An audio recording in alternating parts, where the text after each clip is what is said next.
Good evening and welcome to Eden Chapel United Methodist Church. Hey, it's time for Thoughts from Theophilus. Let's see who's coming to visit us. Well, hello, Caleb. It's good to see you this afternoon. It's good to be at Eden Chapel again, too.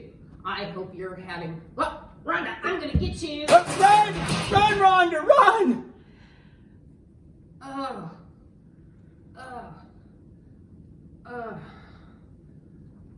There you go, Caleb. Oh, Rhonda, you're all right?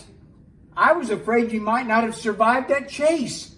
I was afraid that if Caleb was hungry and he caught you, that he might have... What? Surely you're not thinking that I would have eaten Rhonda. In case you haven't noticed here, I'm the bruised one who's limping. Besides which, I wouldn't eat Rhonda. She's become one of my best friends. We were just playing capture the carrot. Okay, now I'm really confused. I always thought that coyotes and rabbits were natural enemies. They don't like to hang out together and play games for fun, and their chases don't usually end up with the rabbit carrying the coyote back. Oh, I was just trying to help Caleb get back home. He got pretty banged up when he tried to chase me behind the TV stand. What I mean is that I find it hard to believe that you two are friends. A lot of critters find it hard to believe too.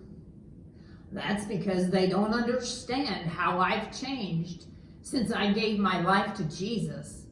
Oh, I used to make a meal of these little gals, but once I became a follower of Jesus, I decided I would try to live peacefully with all God's creatures. Wow, Christ has really made a difference in your life. What do the other coyotes think about this? They must wonder what happened to you. Well, most of them think I got into some local weed. I've been called a few names and had a few threats made against me.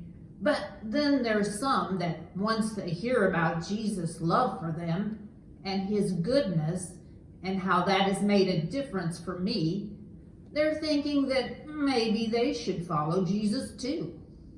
How about you, Rhonda? Oh, I didn't trust Caleb at first. Coyotes can be pretty tricky sometimes, and his friendliness seemed like a big trick to me. Then I heard about when he accepted Christ and started being nice to everyone. You know, your story reminds me of the story of Paul in the Bible and how he became blinded on the road to Damascus and then gave his life to Christ. A man named Ananias didn't want to go see him because Paul had come to arrest believers like Ananias.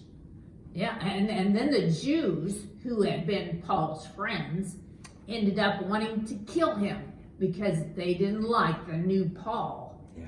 Paul was just plumb misunderstood on both sides. I'll bet lots of believers can think of sometimes that has happened to them. Absolutely. Sometimes it's a tough situation when you decide to follow Jesus and be nice to someone that other people make fun of. And then your old friends start making fun of you. And your new friend doesn't really trust you yet.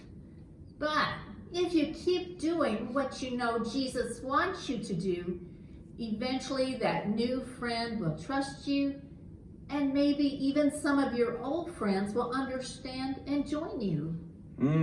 That sounds like great advice. But there is one question I have for you, Caleb. Now that you're not hunting other small animals, what do you eat? You seem to be in pretty good shape. Oh, that's the joy of trusting God to provide.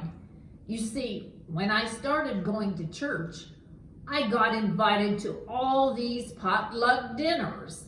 Not only do I get filled up, but all those wonderful ladies sent home extra food since I'm a bachelor. There's enough in my freezer to feed me for quite a while. Yeah, but then he started to gain too much weight, so we decided to play capture the carrot several times a week. It's good exercise. Which reminds me, The carrot is still behind the TV stand. Race you to it.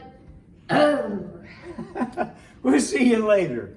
Well, that concludes our thoughts from Theophilus for this evening. I will remind you that church is open tomorrow at 11 a.m. and we will record the service and then put it on Facebook afterwards. Well, once again, be safe, stay healthy, and have a great evening.